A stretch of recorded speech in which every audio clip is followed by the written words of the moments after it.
안녕하십니까. 임상심리사 1급 시험을 준비하시는 우리 선생님들 반갑습니다. 이번 시간에는 임상심리사 1급 시험에 대한 오리엔테이션을 시작하도록 하겠습니다.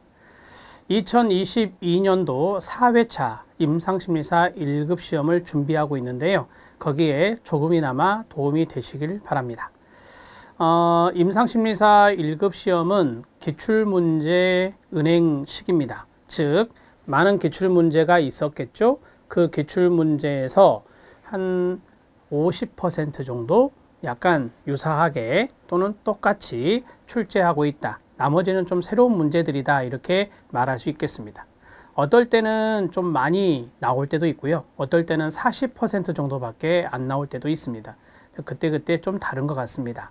자, 그리고 필기 문제도 그렇고요. 실기 문제도 주관식으로 보는 실기 문제 또한 바로 기출문제 은행식입니다. 그래서 기출문제를 분석하는 것이 합격의 지름길이다. 이렇게 말씀드릴 수 있습니다. 자, 앞에 있는 교재를 잠깐 말씀을 드리도록 하겠습니다. 나눔북 출판에서 출판하였고요. 그 다음에 나눔복지교육원 HRD-elearning.com입니다. 홈페이지가 그런데요. 거기에서 인강을 서비스하고 있는 것인데 이 교재는 여러분들이 기출문제집이다 이렇게 생각하시면 됩니다. 자, 이쪽에 있는 부터 말씀을 좀 드리면 이게 두 권입니다. 두 권인데 그러니까 전 2권 한 세트가 되겠습니다. 이게 바로 필기 기출문제집입니다. 하나는 기출문제집, 하나는 해설집이다. 이렇게 정리할 수 있겠습니다. 이 기출문제는 필기 기출문제는 문제은행식이라고 이렇게 말씀을 드렸는데요. 대개 60% 정도 나오면 많이 나오고요. 제가 대개 이제 과목을 100문제 나오잖아요. 5과목에 그다음에 20문제씩 100문제인데 여기에서 40%에서 60% 정도 출제가 되더라. 자, 유사하게 또는 똑같이 나오더라. 이렇게 분석할 수 있겠습니다.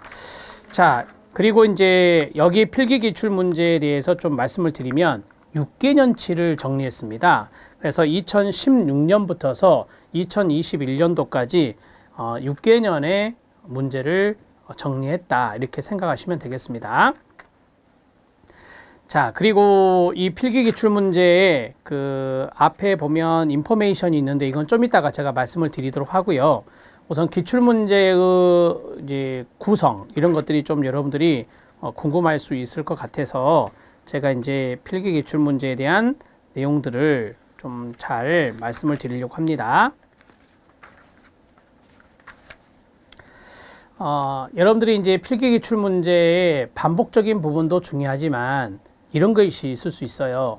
새로운 문제 패턴이 나올 때 약간 유사하게, 그러니까 사지선다인데 사지선다 중에서 2개의 지문은 똑같이 내고 2개 지문은 좀 바꿔서 출제하는 그런 부분들도 있거든요. 그래서 기출문제 분석은 상당히 중요하다 이렇게 말씀을 드릴 수 있겠습니다. 자, 여기까지 진행을 했고 2016년부터 2021년까지 우리 임상심리사 1급은 1년에 한 번 시험이 있었어요. 그래서 그런 부분들이 좀 기출문제를 풀 때 도움이 됐으면 좋겠다라는 생각에 600문제의 문제가 들어있다. 이렇게 정리하시면 되겠습니다. 자, 그 다음에 이 교재가 있는데 이 교재는 여러분들의 최종 합격의 관문, 실기입니다. 자, 실기에 대한 건데 실기 기출문제와 예상문제까지 넣어드렸습니다. 예상문제는 많은 문제는 아니지만 이런 부분들은 충분히 예상이 됩니다 라고 이제 우리가 생각을 하고 이제 여러분들에게 구성해 드린 건데요. 보시면 아시겠지만 저자가 3명입니다. 저를 포함해서 3명인데 모두 다 상담, 심리, 그 다음 지금 현직 임상심리사 1급으로 병원에서 근무하시는 우리 선생님도 계시고요. 자, 그래서 우리 세 분이 서로 머리를 맞대고 이런 부분들은 좀 중요할 것 같습니다. 이렇게 토론도 하고 거기에 대해서 문제 구성도 하고 그랬던 것이다. 이렇게 말씀드려서 예상 문제까지 넣어드렸습니다. 자, 이것은 2009년부터 2021년까지의 실기 기출 경향 문제입니다. 아시다시피 실기 기출 문제는 기억에 이어서 복원된 문제들입니다. 그래서 상당히 이제 많은 노력을 했어요. 기출 복원에 대한 노력을 많이 해서 2009년도부터서 시작해서 2021년까지 실기 기출을 반영했다. 그래서 이 문제까지 잘 보셔야 여러분들이 최종 합격에 이를 수 있다는 것을 말씀드립니다. 이거는 연도별로 돼 있어요. 그러니까 되게 어떤 문제집을 보면은 심리검사 파트 모아놓고 그 다음에 심리 상담 파트 모아놓고 그렇게 해서 중복된 문제 빼버리고, 저희들은 그렇게 하지 않았어요. 연도별로 똑같은 중복된 문제 그대로 넣어드렸어요. 그래서 반복 학습의 효과가 있도록 했거든요. 그래서 2021년부터 역순으로 쭉 2009년까지 있고요. 그 다음에 예상 문제 모음이 있고 마지막에 로샤 검사에 대한 부분이 있습니다. 임상심리사 1급에 이제 교육 신청을 하시면 여기에서 로샤 검사라든지 MMPI라든지 이런 그 기본적인 것들이 좀 필요한 것들이 있어요. 그래서 그런 부가적인 강의들도 많이 포함시켜 드렸습니다. 교재도 드리고 있고요. 그것은 나중에 나눔복지교육원 홈페이지에 들어오셔서 이 교육 구성 그 내용을 보시면 여러분들이 아실 수 있습니다. 임상심리사 1급 시험에서 심리검사 문제가 거의 대부분을 차지하는데요. 실기 문제입니다. 대부분을 차지하는데 로샤 문제가 많습니다. 로샤 문제가 또 어렵기도 하고요. 그래서 그런 부분들을 좀 넣어드리면 도움이 되겠다 싶어서 좀 구성을 해봤습니다. 자, 지금부터 이제 이 시험에 대한 안내로 들어가도록 하겠습니다. 이 교재 구성에 대해서는 이렇게 좀 말씀을 드리면 어느 정도 좀 아셨을 것 같고요.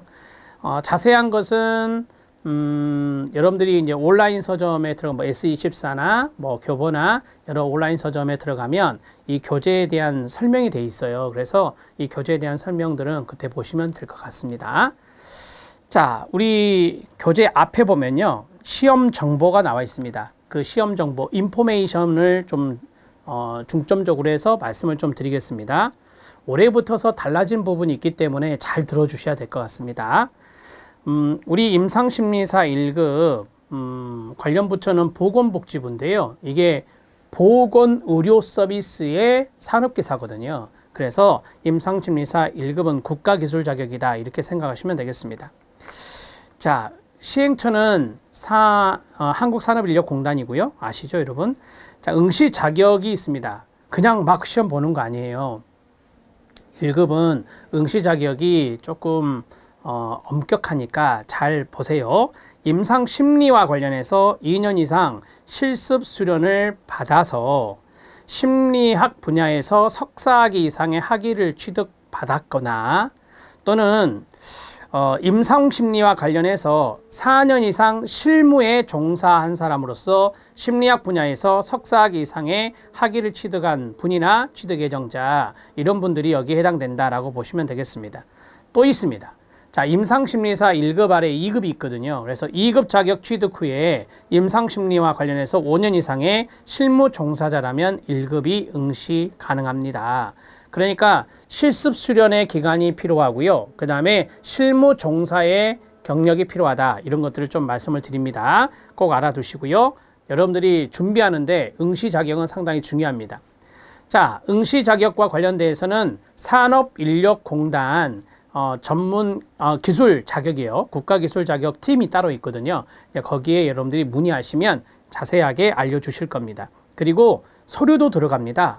서류도 어떤 것들이 필요한지 꼭 여러분들이 물어서 준비하시기 전에 그걸 확인하시고 준비하시길 바랍니다. 자, 시험 과목이 있는데요. 시험 과목은 임상심리사 2급하고 좀 다릅니다. 임상심리사 2급에서는 심리학 개론이 들어가는데요. 우리는 심리학 개론이 없어요. 심리학 개론이 없고 심리연구방법론이 들어갑니다. 그래서 임상심리연구방법론이 있고요. 그 다음에 이상심리학 고급 심리검사, 임상심리학 심리치료가 있는데 다 합해 고급이 들어갑니다. 그러니까 뒤에 있는 네 과목은 임상심리사 2급하고 똑같은데 고급이 들어가서 문제가 조금 더 어렵다라고 생각하시면 됩니다. 그래서 이렇게 필기 과목은 5과목입니다. 20문제씩 5과목에서 총 100문제가 나오고요. 우리가 이제 이 시험을 작년까지는 PBT 시험으로 봤어요. 그런데 올해부터는 CBT 시험으로 봅니다. 컴퓨터를 활용해서 여러분들이 이제 컴퓨터로 들어가서 문제 체킹하면 답안지에 체킹이 돼요. 그래서 이제 다 풀었다 그러면 답안 제출을 해야 되는 거예요. 예전에는 시험지를 갖고 나오신 PBT 방식이라면 지금은 이제 시험지를 갖고 나오는 게 아닙니다.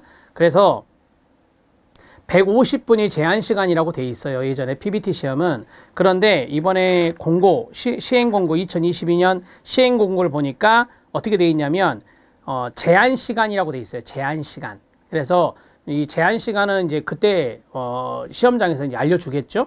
알려줄 거니까 그 부분은 여러분들이 이제 150분, 100문제니까 기본적으로 100분 이상은 줄 거예요. 한 문제당 1분은 줘야 되기 때문에. 그래서 150분 정도가 되지 않을까 이렇게 예상해 봅니다. 자, 그 다음에 실기입니다. 실기는 기존대로 PBT 시험입니다. 그러니까 시험지를 받고 주관식으로 이제 다 작성을 해야 되기 때문에 주관식으로 작성해서 내는 겁니다. 고급 임상 실무에 해당되는데 대부분이 심리검사 문제예요. 고급 심리검사, 그 다음에 심리치료, 고급 심리치료 문제가 그 다음을 이룹니다. 그리고 뭐 자문교육 이런 게 있는데 그건 좀 이따 말씀을 드릴게요. 그래서 시험 시간은 3시간입니다. 20문제가 나오거든요. 20문제 3시간, 시간은 충분합니다. 여러분들이 충분히 이게 작성하는 연습, 그 다음에 암기와 이해가 됐다면 작성하는 데는 많은 어려움은 없을 거다. 3시간이면 충분하다. 이렇게 말씀드릴 수 있어요. 자, 합격 기준은 아시죠? 과락이 없어야 됩니다. 과락이 없는 상태에서 총 60% 이상을 득점해야 됩니다. 100문제입니다. 필기시험 100문제이기 때문에 그렇습니다. 60점 이상이 나와야 돼요. 그런데 예를 들을게요. 가장 어려워하시는 게 심리연구방법론이니까 임상심리연구방법론이 20문제거든요. 그러면 40%면 8문제 아닙니까? 8문제 밑으로 맞았다 그러면 과락이 돼버려요. 나머지 과목을 잘 봐가지고 60%가 넘었다 하더라도 한 과목이 40%가 안 되면 이 한 과목 과락 때문에 불합격 처리가 된다. 이렇게 하시면 됩니다. 그래서 과락이 나오지 않도록 열심히 공부하셔야 됩니다. 실기도 60점 이상입니다. 근데 실기는 과목이란 게 없어요. 실기는 과목이 없이 그냥 배점이 있거든요. 문항당 4점 배점, 6점 배점 이렇게 배점이 있어요. 그래서 그 배점에 점수를 매겼을 때 이제 여러분들이 이제 작성을 했어요. 작성을 했을 때 내가 4점짜리를 다 맞았다 그러면 4점이 되는 거예요. 근데 6점짜리가 있는데 예를 들어 볼게요. 6가지를 쓰시오. 되게 그러면 6점이더라고요. 그러면은 6가지의 동그라미가 그려져 있어요. 6개가. 근데 그 중에서 여러분들이 4개를 정확하게 썼어요. 이 부분 점수를 줍니다. 그럼 6개에서 2개를 못 썼잖아요. 그러면 4점을 주는 거예요. 이렇게 해서 부분 점수를 줘요. 그러면 완전히 다 맞은 점수, 부분 점수가 합산되어서 60점 이상이면 합격이 되는 겁니다. 그렇게 해서 실기는 채점이 이루어진다. 이렇게 보시면 됩니다. 그러니까 내가 예를 들어서 6가지 쓰는 거나 4가지 쓰는 것 중에서 하나라도 잘못 쓰면은 이게 점수가 안 되느냐? 아예 아닙니다. 부분 점수가 나간다. 이렇게 생각하시면 됩니다. 그래야 합격이 가능하겠죠, 여러분. 자, 이해되셨죠? 지금 잘 이해되고 계시죠? 자, 그 다음에 이제 검정 현황을 보면 2021년도에 응시자가 확 늘었습니다. 그 이유를 이제 제가 좀 분석을 해봤어요. 그 이유는 저희가 임상심리사 1급 이 기출문제집, 필기기출문제집과 실기기출문제집을 론칭하는데 한 2년 정도 됐어요. 2년 정도 됐는데 좀 어느 정도 이제 뭐 1급에 대한 것이 없다가 생기다 보니 수험서도 생기고 기출문제집도 생기다 보니까 이제 응시해보자 하는 분들이 많이 생긴 것 같아요. 그래서 2020년하고 21년의 응시자를 보면 거의 2배 차이예요. 그래서 2021년에는 필기 응시자가 841명이고요. 실기 응시자가 695명이거든요. 그래서 2020년과 대비해서 상당히 많아졌다라고 보시면 되고, 이제 2022년에는 좀 더 많지 않을까요, 여러분? 네, 저는 그렇게 이제 생각하고 있습니다. 자, 우리가 이제 관심을 갖고 있는 게 합격률이죠. 합격률을 보면 필기 합격률을 보세요. 필기 합격률을 보면은 뭐 최근에 3년치만 보면 65%, 78%, 87%거든요. 점점 더 올라가고 있죠. 올라가 있는 게 왜 그러겠어요? 왜? 필기 기출 문제집이 나오고 거기에 대해서 학습이 이루어지고 그러다 보니까 이제 공부가 제대로 된 거죠. 교재가 나오면 공부를 제대로 할 수 있거든요. 그리고 예전에 기출 문제 이것도 아시다시피 인원수가 많지 않기 때문에 뭐 구글이나 이런 데 보면은 이 기출 임상 2급보다는 다르게 필기 기출 문제가 많이 안 보여요. 그만큼 누가 이제 워드로 쳐서 많이 안 올린다는 거잖아요. 자, 이런 부분들이 있었기 때문에 과거에는 문제에 대한 기출 문제에 대해서 접하기 어려웠는데 최근에 이렇게 딱 교재로 나오다 보니까 접하기가 쉬워서 합격률이 높고 응시자가 많아지고 있다 이렇게 생각이 됩니다. 자, 실기 합격률을 보세요. 실기 합격률은 정말 롤러코스터를 타고 있습니다. 보시면 아시겠지만 9%예요. 3년 전에 9%고 그 다음에 66%고 자 2021년에 44%였습니다. 자, 이것은요 제가 생각할 때 시험 문제가 어렵고 그러니까 예를 들어서 이런 거죠. 과거에 나왔던 것들을 좀 많이 반영해 주면은 합격률이 올라가는 거예요. 근데 과거에 나왔던 것들이 많이 반영이 안 되고 새로운 패턴이 나오면 이게 또 합격률이 떨어지는 거예요. 1년에 2번이 아니고 딱 한 번밖에 없는 시험이거든요. 그래서 여러분들이 한 번에 합격하는 것을 제가 이제 좀 많이 여러분들한테 권면을 해요. 왜냐하면 1년을 또 기다리는 게 정말 쉽지 않거든요. 그래서 우리가 이제 필기시험을 합격하면은 필기시험 합격 예정 발표일로부터 2년까지는 연장이 돼요. 그래서 실기 보면 되거든요. 실기 보면 되는데 그 기간을 공부하는 것이 쉽지 않기 때문에 한 방에 끝내시기를 정말 간곡하게 기원하겠습니다. 한 방에 끝낼 수 있도록 최선을 다하시면 됩니다. 자, 이제 실기 출제 기준에 대해서 말씀을 잠깐 드리겠습니다. 여러분 이 실기 출제 기준이 이제 저기 뒤 출제 기준표가 있어요. 그런데 뭐 그거는 크게 신경 쓰지는 마세요. 왜냐하면 기출문제 분석만 잘하면 되니까요. 필답형이고요. 3시간 주어진다라고 했습니다. 그래서 밑에 거기 보면 고급 임상 실무에 심리평가가 먼저 나오잖아요. 이 심리평가가 심리검사를 포함하고 있는 거거든요. 여기에서 11문제에서 12문제가 나와요. 제가 좀 이따 말씀드릴게요. 필기 판서로. 그 다음 심리치료가 있는데 심리치료는 제가 이제 강의를 담당하고 있는 부분인데 여기서 8문제 정도 나온다고 보시면 돼요. 8문제 정도 나온다. 그 다음에 세 번째가 자문교육 심리재활인데 여기서는 좀 거의 안 나와요. 나오면 한 문제 정도? 한 문제 정도 예상이 돼요. 그래서 가장 많이 나오는 게 심리평가거든요. 심리평가, 그 다음에 심리치료, 그 다음에 자문교육, 심리재활까지 해서 20문제가 세팅이 된다. 이렇게 생각하시면 되겠습니다. 자, 이제 국가기술 자격검정 시행 공고가 있는데 자, 그 부분의 내용을 좀 봐주세요. 제가 지금 교재 앞에 있는 인포메이션을 지금 보면서 말씀을 드리고 있습니다. 여기에서 좀 필요한 부분만 제가 말씀을 좀 드릴게요, 여러분. CBT 시험에 그 시험 시간이 나왔어요. 거기에 보면 우리가 보통 필기 시험 볼 때 집체 시험장에서 한번 쫙 들어가 가지고 뭐 토요일날 시험 보는 사람, 일요일날 시험 보는 사람이 있거든요. 그럼 딱 한 번 보고 시험 딱 보고 나와요. 그럼 일요일날 또 들어가서 보고 나와요. 이렇게 이게 PBT 방식이에요. PBT 방식인데 CBT 방식은 그냥 컴퓨터로 보고 문제 보고 답 찍고 문제 보고 답 찍고 문제 보고 답 찍고 답안 제출하면 끝나는 거예요.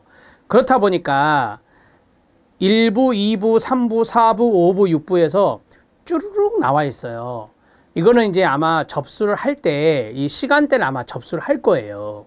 그러면 이제 1부가 아침 8시 40분까지 입시를 완료하고 9시부터 시험을 봐요. 그 다음 2부는 11시 반, 3부는 1시, 4부는 2시 반 이렇게 되거든요. 자, 그러면 거기에서 텀을 보면 1시간 반의 텀이 있어요. 그쵸? 1시간 반의 텀. 그래서 이거는 컴퓨터가 있는 곳이면 다 볼 수 있는 거니까 컴퓨터에 이제 그 시스템을 장착을 할 거 아닙니까? CBT 시스템을 장착을 해서 보는 것이기 때문에 앞으로 이렇게 이제 바뀐다. 조금 생소하실 거예요. 그래서 여러분들이 여기에 대한 연습을 좀 해보실 필요는 있어요. 체험이란 게 있습니다. 한번 적어보세요. 네이버에서 검색이 되더라고요. 큐넷. 큐넷에서 이제 제공해 주는 건데 자격 검정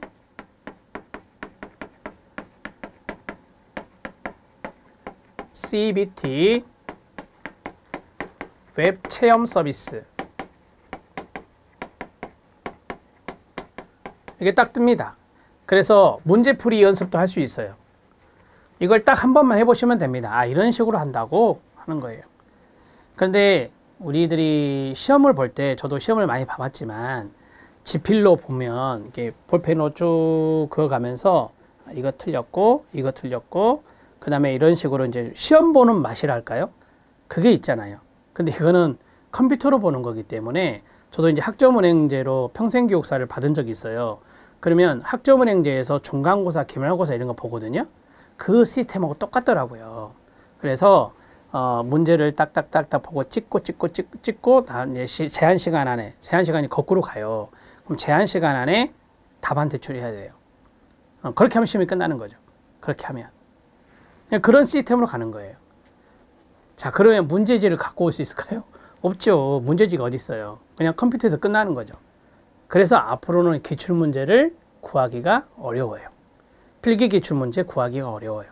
그래서 지금 이게 이제 우리가 보통 이것을 업데이트 했다 하잖아요. 이제까지 쭉 기출문제에 6년 동안 업데이트 했던 것들이 있잖아요. 이런 부분들, 그런 부분들이 이제 귀중한 자료가 되는 거예요. 네.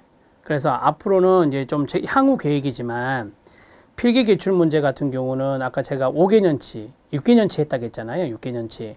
그럼 그 전년도, 그 전년도에 문제가 있을 거 아니에요. 그래서 2016년이었나요? 아까? 그러면 2015년, 14년 문제가 있을 거 아니에요.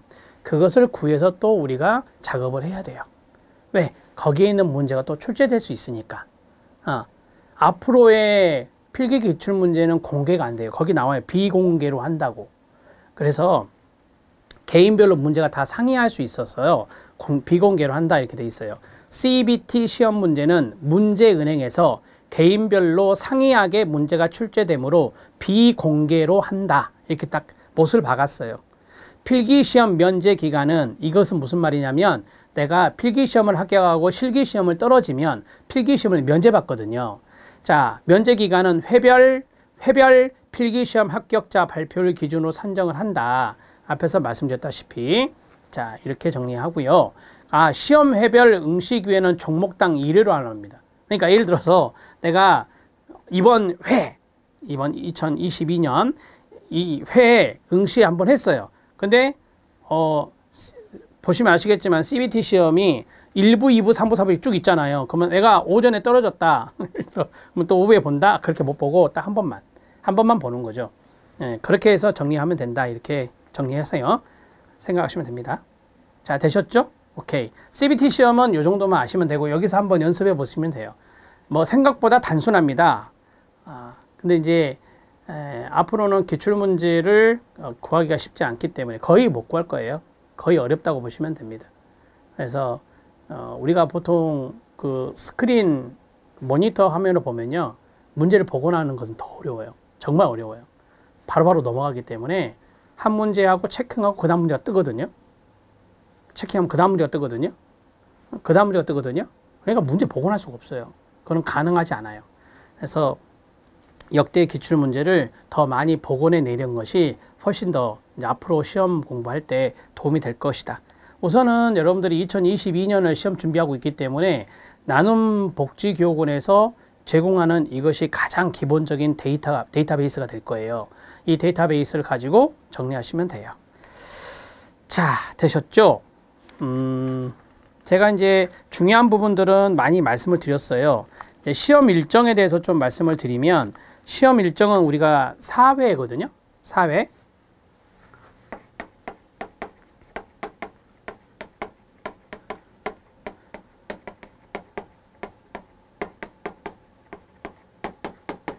자, 사회인데 우리가 이제 산업기사에 해당되기 때문에 9월 14일에서 10월 3일 이렇게 잡혀 있어요. 시험 시행, 필기시험입니다. 그래서 9월 14일, 10월 3일. 예전엔 날짜 하나로 나왔는데 이게 CBT 시험으로 시행되기 때문에 기간이 늘어나는 거예요. 기간이 길어진다라고 보시면 되고요. 그 다음에 이제 실기 면접 시험이 있죠. 실기 면접 시험은 11월 19일에서 12월 2일로 돼 있는데 지금 11월 19일이 예정이에요. 11월 19일이 예정이다. 이렇게 보시면 됩니다. 11월 19일. 이렇게 정리를 하십시오. 자, 이거를 적어드린 이유는 이제 시험이 어느 정도 남았으니까 내가 공부를 해야 되구나. 이런 계산을 하셔야 된다라고 하는 것이죠. 그러면 봐보세요. 뭐 9월 14일에서 10월 3일이고 여기가 11월 19일이니까 이거 합격, 이거 바로 합격하셔야죠. 재수쓰면 바로 합격하셔야 되지 않을까요? 1년 기다리는 것은 쉽지 않다고 말씀드렸어요. 자, 그러면 대략적으로 2개월이 남습니다. 2개월간의 텀이 생겨요. 충분합니다. 실기 대비에 2개월이면 충분하다고요. 2개월간의 준비 기간이 있다. 그래서 이 2개월간에 열심히 해서 실기시험까지 합격하셔야지 그 다음에 또 그 다음 연도 9월달까지 9월이 뭡니까? 합격하면은 이게 면제되기 때문에 11월달 꼬박 12개월을 기다려야 되는 거예요. 그래서 여러분들은 2개월 준비 기간 동안에 열심히 하셔서 여기 최종 합격을 하셔야 됩니다.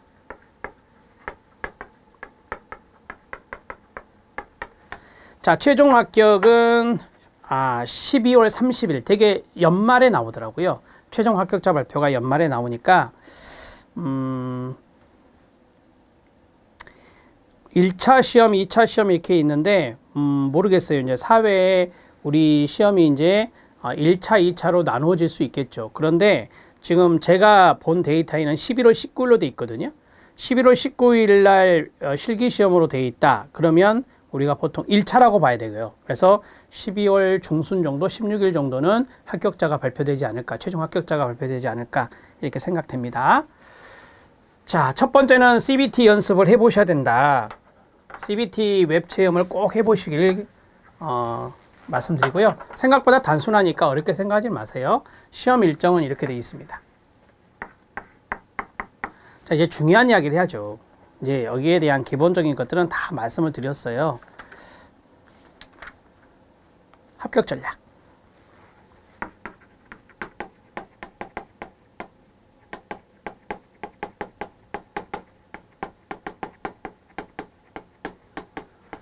자, 합격 전략과 학습 방법에 대해서 말씀을 드리겠습니다.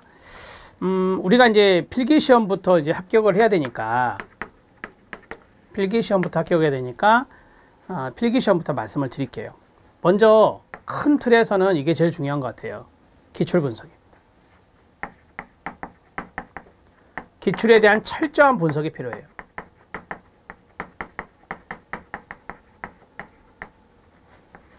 아까 제가 공고문에 있는 거 읽어드렸잖아요.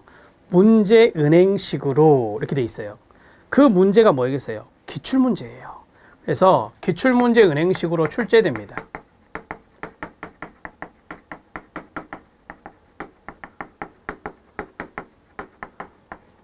제가 몇 퍼센트 정도 반영한다고 그랬죠? 직업상담사 시험 아시죠? 직업상담사 시험은요, 거의 80%까지 기출문제를 활용해요. 하지만 우리 임상심리사는 거기까지는 안 가요. 거기까지는 안 가고 최소 40, 최대 60%까지는 유사하거나 똑같은 문제가 있다. 이렇게 생각하시면 돼요. 그러니까 여러분들이 조금 더 열심히 공부해 주셔야 60% 이상이 나온다는 거죠. 40%밖에 안 나오면 합격률이 떨어질 확률이 있고요. 60%까지 나오면 합격률이 높아질 확률이 있어요. 예, 그것이 이제 어찌 보면 운도 따라야 된다.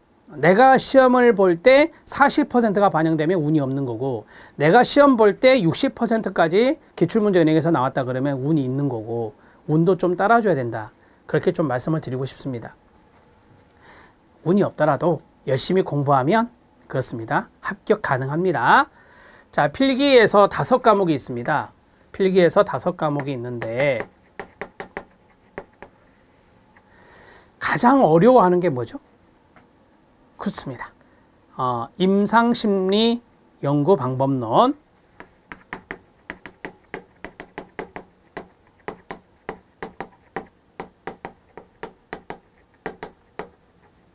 임상심리 연구 방법론은 과락을 걱정해야 돼요. 과락 없도록 유의해야 됩니다. 많이 안 맞으셔도 돼요. 과락 없도록 유의하시면 돼요. 우리가 8문제 미만이면 과락이라고 그랬잖아. 2, 4, 8. 그러면 이거 12개 맞으셔도 돼요. 8개까지 밀리셔도 된다고요. 왜요? 과락 아니죠. 오케이. 그런데 나머지 것을 다른 쪽에서 더 맞으시면 돼요. 그런 전략이 필요하거든요. 이 심리연구 방법론을 어렵게 생각하는 분들이 상당수 있어요. 이게 통계거든요. 통계적인 부분인데 통계적인 문제가 어렵게 출제될 수도 있고 단순한 것을 물어볼 수도 있는데 되게 어렵게 물어보는 문제들이 상당수 있어요. 그렇기 때문에 12개 정도까지 정리하셔도 돼요.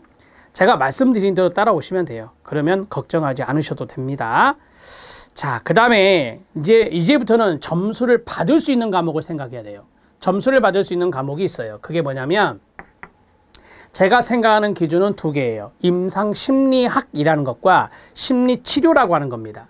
자, 임상심리학 고급 뺄게요.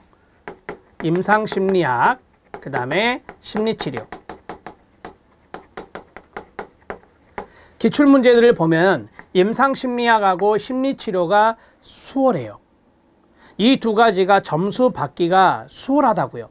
그래서 이 2가지는 여러분들이 전략 과목이 돼야 돼요.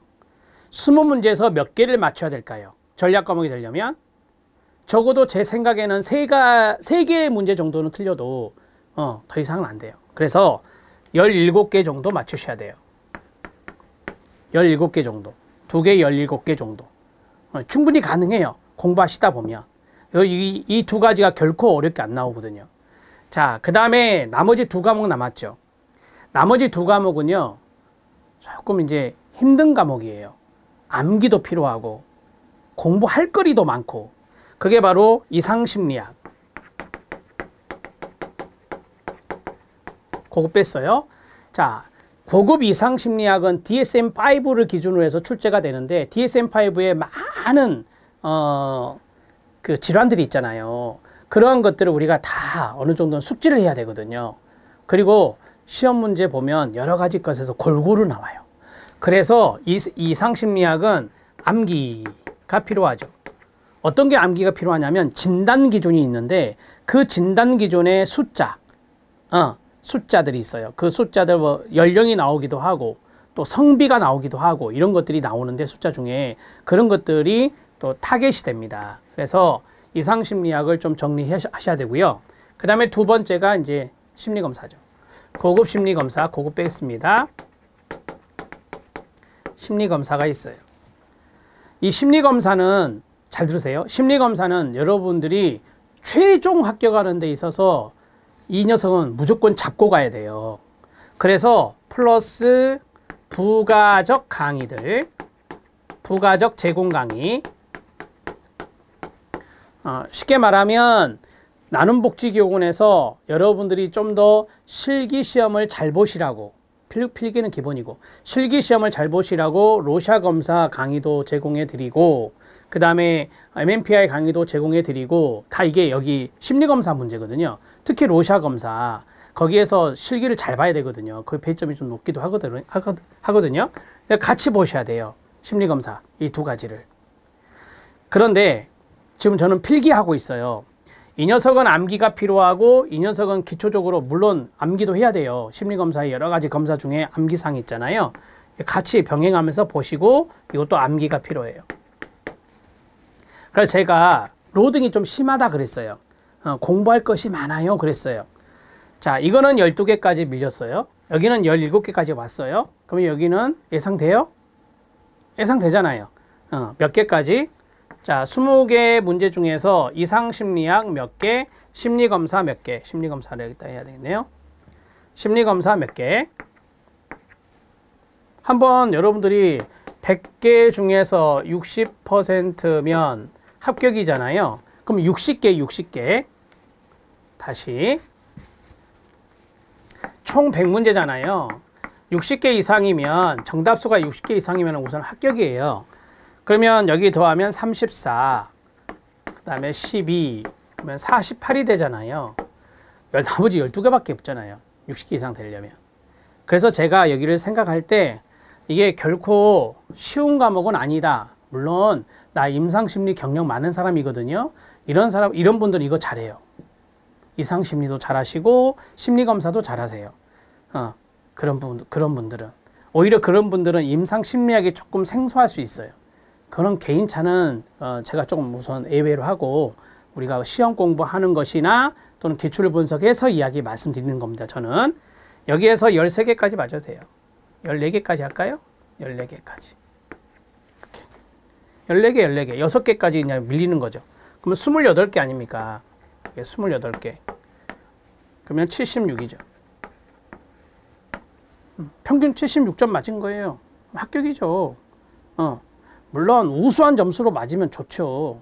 근데 우리가 그 합격선만 넘기면 되는 거예요. 합격선 넘기고 또 실기 준비하시고 그렇게 하는 게 좋죠. 자, 필기의 내용을 말씀드릴게요. 필기의 내용을 정리하고 이제 실기로 넘어갑니다. 꼭 열심히 열공해서 점수를 올려야 되는 게 2개 있다. 그게 바로 임상심리학과 심리치료, 이 2가지다. 이 심리치료는 나중에 그렇습니다. 8문제, 9문제까지 나올 수 있는 게 실기시험이라고 있어요. 이것도 공부 잘 해 놓으셔야 되겠죠. 자, 그 다음에 힘을 가장 빼는 거. 힘을 가장 빼는 거. 너무 스트레스 받지 말고. 그게 바로 임상심리연구방법론. 이게 12개. 이거는 과락 조심해야 된다. 과락이 나올 수 있는 과목 중에 하나니까 과락을 조심해야 된다라고 말씀을 드렸어요. 자, 이상심리학, 고급 이상심리학하고 고급 심리검사는 개인차가 있을 수 있다. 지금 보시면 응시 경력을 보시면 응시 자격을 보면 경력자분들이 많아야 돼요. 경력자분들이잖아요. 경력자분들이면 이런 경력은 충분히 있을 수 있어요. 그래서 여기에서 14개 이상은 충분히 맞추실 수 있을 것 같아요. 근데 공부할 때 좀 외워야 하는 것들이 있고 기출문제 보면 그러한 것들을 이제 내는 것이니까 출제위원들이. 그래서 이 부분들은 여러분들이 나눔복지교원에서 제공하는 부가적인 강의들 보면서 좀 이해하시면 도움이 될 거다. 이게 이제 실기에도 도움이 많이 된다. 이렇게 말씀을 드렸죠. 그래서 14개씩 맞으면 여러분들 76점으로 필기 합격이 됩니다. 자, 여기까지 필기. 자, 이제 실기 이야기 할게요. 실기는 간단해요. 실기는 간단한데 실기 시험은 총 20문제가 나와요. 총 20문제. 근데 여기에서 몇 문제 이상 맞아야 된다. 그게 없어요. 이게 배점이 있다 그랬잖아요. 문제당 배점이 있어요. 다 틀립니다. 자, 문제당 배점이 있어요. 이 배점에서 문제당 배점에서 60점 이상을 획득해야 돼요. 60점 이상을 획득해야 이제 최종 합격이 되시는 겁니다. 아셨죠? 오케이. 자, 여기 20문제를 분석했을 때 크게 2가지로 나눌 수 있어요. 심리검사하고 심리치료예요. 심리검사하고 심리치료. 이렇게 나눌 수 있거든요. 그래서 일반적으로 여기가 12문제, 여기가 8문제가 출제가 되더라고요. 그렇게 해서 20문제가 세팅이 돼요. 그러면 어떤 것이 중요한지 아시겠죠? 이 2가지를 잘해야 되는 거예요. 그래서 여기 있는 심리치료하고 여기 있는 심리검사, 이 2가지를 아주 잘 하셔야 된다. 그래야 실기까지 합격이 된다. 이렇게 정리할 수 있습니다. 자, 실기 말씀드렸습니다. 실기는 부분 점수가 있다 없다? 있다. 부분 점수 포함해서 60점 이상해야 된다. 자, 어떤 분이 카페에 질문을 올렸더라고요. 임상에 대한 문제가 뭐 이렇게 어떻게 답안지가 구성되어 있느냐. 제 기억으로는 여기 시험지가 있잖아요. 자, 시험지가 있고 그 다음에 답안지가 있고 이렇게 있을 수도 있고요. 그런데 되게 일반적으로 제출하고 나오거든요. 제출하고 나와요. 그렇기 때문에 문제가 있으면 그 문제 아래에 세 가지를 쓰시오. 그러면 이렇게 세 가지 딱 동그라미가 쳐져 있어요. 이렇게 설명하시오 이렇게 나올 수도 있죠. 몇 가지 말고 그냥 설명하시오라고 나오잖아요. 그러면 동그라미 하나 그냥 쭉 설명하면 되는 거예요. 이런 식으로 세팅되어 있어요. 그리고 여러분들이 그 볼펜으로 써야 됩니다. 연필로 쓰면 안 되고요. 볼펜으로 써야 돼요. 자, 틀렸죠? 그러면 줄로 이렇게 그어야 돼요. 볼펜으로 쓰니까 지울 수가 없잖아요. 그렇게 해서 작성 연습을 그러니까 하고 가셔야 돼요. 작성 연습을 하고 가시는 게 가장 좋은 거다. 그래서 이렇게 제가 대학에서 주관식 문제 내고 채점 매보면요, 막 악필들이 많아요. 악필들이 많은데 채점하다가 스트레스 받아요. 글씨가 뭔지도 잘 모르겠고. 그러면 채점자가 점수를 줄까요? 잘 안 줍니다. 이게 다 주관성이 들어가요, 거기에. 그러니까 또박또박 손이 땀이 나겠지만 땀 닦아가면서 또박또박 누가 봐도 이 글자는 아다, 이 글자는 오다, 이제 그런 것들을 알 수 있게 써주시는 게 중요해요.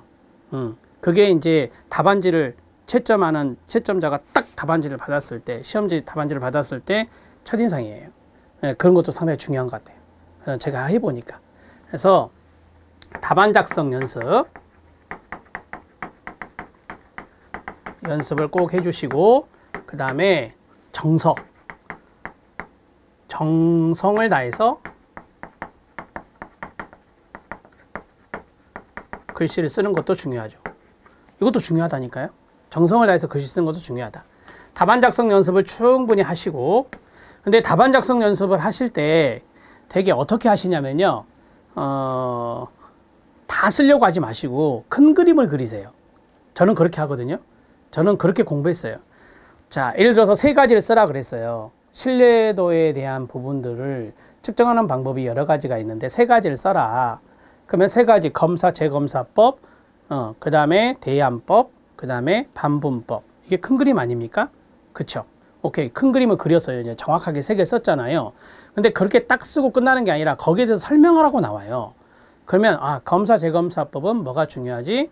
똑같은 대상자를 똑같은 측정 도구로 시간 간격을 두고 측정하는 거잖아요.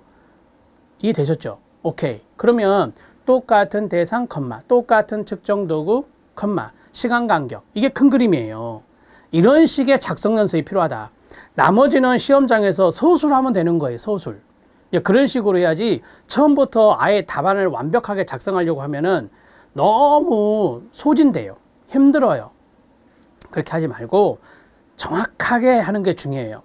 채점을 맬 때는 이 사람이 정확하게 알고 있는가, 그걸 물어보는 것이 이 주관식의 실무 시험의 핵심적인 요지란 말이에요. 그러니까 막 서술용으로 길게 쓴다고 해서 많이 쓴다고 해서 점수 주는 게 아니라 짧더라도 정확하게 그게 팍팍팍 들어가 있으면 점수를 받을 수 있는 거니까 그렇게 해주시면 됩니다. 자, 보세요. 답안지를 쓸 수 있는 공간이 이만큼이에요. 근데 막 옆에까지 나가면서 이렇게 테두리가 있을 거 아니에요. 나가면서 쓴다? 안 됩니다. 거기 안에서 최소한 끝내셔야 돼요.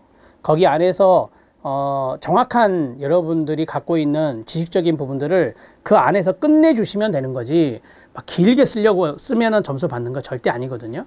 아셨죠? 나중에 여기 실기 기출문제집 보시면 여러분들이 이제 그 작성한 거 보면 생각보다 단순하게 적은 것도 있어요. 이 부분들은 이미 임상심리사 1급 시험을 합격하신 분이 기본적인 토대를 만들어 놓은 거예요. 그러니까 이 교재를 믿고 여러분들이 해주시면 되는 거예요. 그리고 거기에 대해서 이제 강의를 좀 여러분들한테 제공해 드리면서 이해를 돕는 것이고, PPT로 이제 실기는 강의를 했거든요. 그래서 그런 부분들을 제가 좀 밑줄 치고 이 부분은 꼭 중요합니다, 이 부분은 들어가야 됩니다, 그런 것들을 좀 상기해서 여러분들이 작성할 때 그 큰 그림을 이런 식으로 그려주시면 되고, 알았죠? 네, 실기는 이렇게 정리하시면 됩니다. 자, 여기까지 해서 오리엔테이션을 좀 어느 정도 마무리하려고 합니다. 학습에 대한 것은 좀 많이 말씀을 드렸는데, 실기에서 12문제, 8문제가 나온다고 했잖아요. 그러면 기출문제에서 한 50% 정도는 좀 비슷하게 나온다? 아니요, 더 나와요. 실기는 조금 더 나와요. 60% 정도까지 나오더라고요. 제가 아까 40에서 60은 필기시험 문제고, 자, 실기에서는 60% 정도까지는 어느 정도 내가 작성을 잘하면 합격할 수 있게 나오더라고요. 그러니까 실기시험이 그리 어려운 건 아니다. 합격률을 보시면 60%대가 나오기도 하고 40% 나오기도 했잖아요. 이분들은 참 정리를 연습을 많이 하신 거죠. 이제 그렇게 안 되신 분들이 이제 좀 안타깝게 불합격하신 거고, 그런 작성 연습을 잘하면 충분히 여러분들이 최종 합격하실 수 있습니다. 그렇게 준비하시면 됩니다. 나눔 복지교육원이 함께 하겠습니다. 함께 따라와 주시고, 시간이 얼마 남지 않았습니다. 아까 일정을 보니까 9월 달이었었잖아요. 9월 달이니까 시간이 별로 없어요. 그래서 지금부터 차근차근 계획을 세워서 공부하시는 것이 가장 중요한 합격의 지름길이다. 이렇게 말씀드리겠습니다.